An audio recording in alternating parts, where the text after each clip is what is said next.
in conseguenza della politica centralista postunitaria e fascista. L'altra, socialcomunista, che ipotizzava un autonomismo regionale quale strumento di partecipazione delle masse proletarie a una nuova dinamica politica ed economica che doveva tendere alla riforma agraria e allo sviluppo industriale. Di comune c'era l'idea di un regionalismo inserito entro l'unità politica dello Stato italiano, da cui promanava una competenza legislativa delegata e non originaria, ma irrevocabile, perché costituzionalmente garantita. Significativamente la Consulta proponeva uno schema di Stato regionale la cui approvazione ricadeva nelle competenze statali. Il problema, in mancanza di un Parlamento titolare del pieno potere legislativo, riguardava l'individuazione dell'organo competente all'approvazione e dello strumento di promulgazione, decreto legislativo adottato dal Governo o provvedimento costituzionale votato dalla Costituente.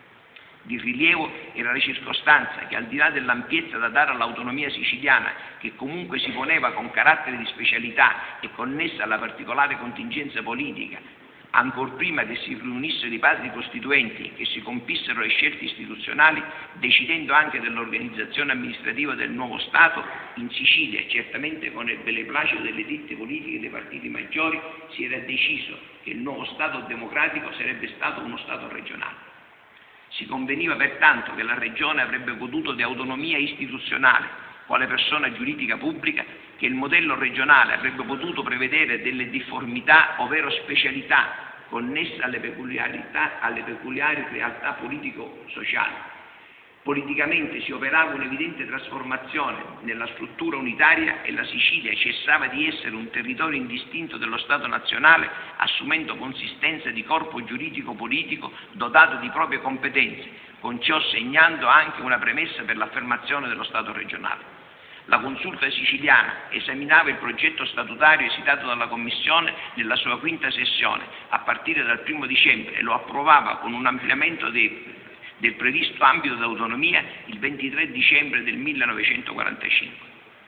L'evolversi della situazione politica siciliana e la consapevolezza da parte dei più accorti esponenti politici locali, sia della sinistra che del cattolicesimo democratico, della pericolosità di quella situazione, aveva avuto come conseguenza una decisa presa di posizione antiseparatista, che in un responsabile concerto politico fra dirigenze politiche locali e nazionali trovava una praticabile alternativa nella concessione alla Sicilia, antecedentemente allo svolgimento del referendum istituzionale, come auspicato dal democristiano Scelba, da parte del governo De Gasperi, seppure con autorevole perplessità espressa ad esempio da Einaudi e da Parri, di uno speciale status d'autonomia regionale, una sostanziale accelerazione del percorso verso il riconoscimento di un modello democratico di Stato fondato sull'autonomia, accolta anche nella prospettiva di disarmare l'esplosiva pericolosità di sentimenti indipendentisti.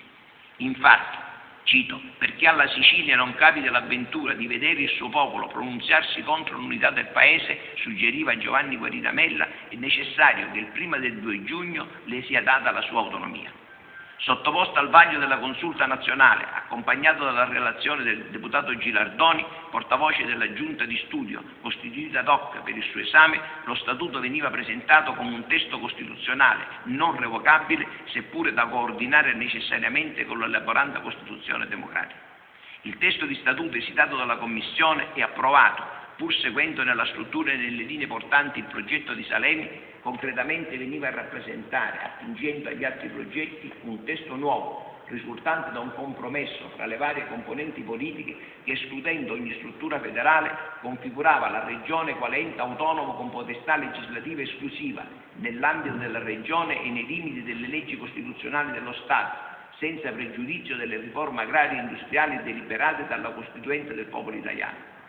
Limitatamente a una serie di materie elencate nello stesso articolo 14, con una funzione politica riparazionista che doveva estrinsecarsi mediante un programma di lavori pubblici resi possibile dal riconoscimento di una somma a titolo di solidarietà nazionale, il famoso articolo 38 del nostro Statuto.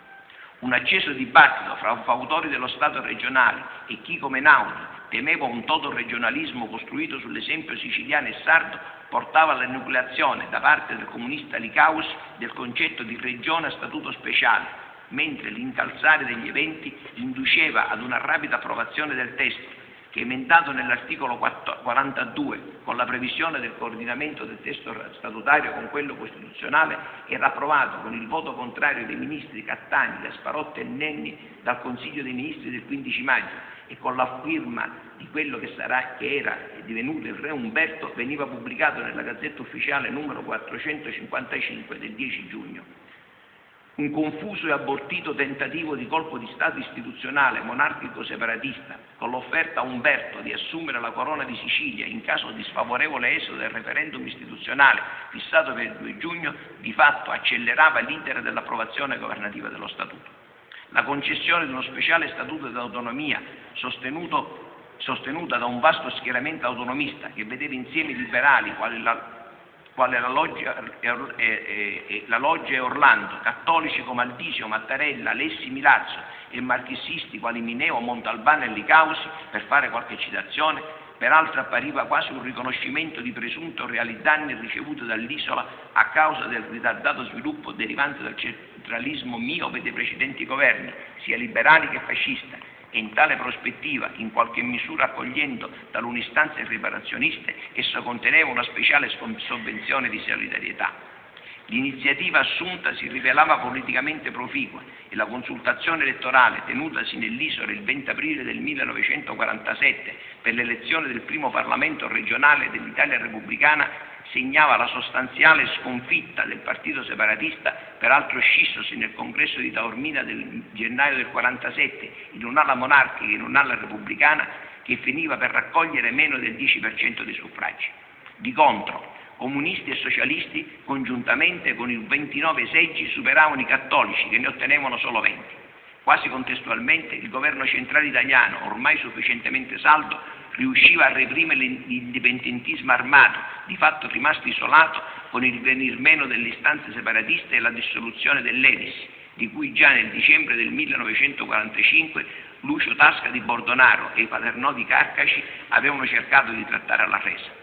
Nel contempo, con la mediazione paziente del ministro degli interni Romita, nonché dei vecchi politici Orlando, liberale e fondamentalmente antiregionalista, e Aldisio, democristiano, convinto regionalista, maturava la migrazione dei proprietari terrieri siciliani e del ceto borghese conservatore dal separatismo verso il Partito della Democrazia Cristiana, che nell'elezione del 1948 conquistava la maggioranza. Nel dicembre del 1947 veniva promulgata la Costituzione repubblicana,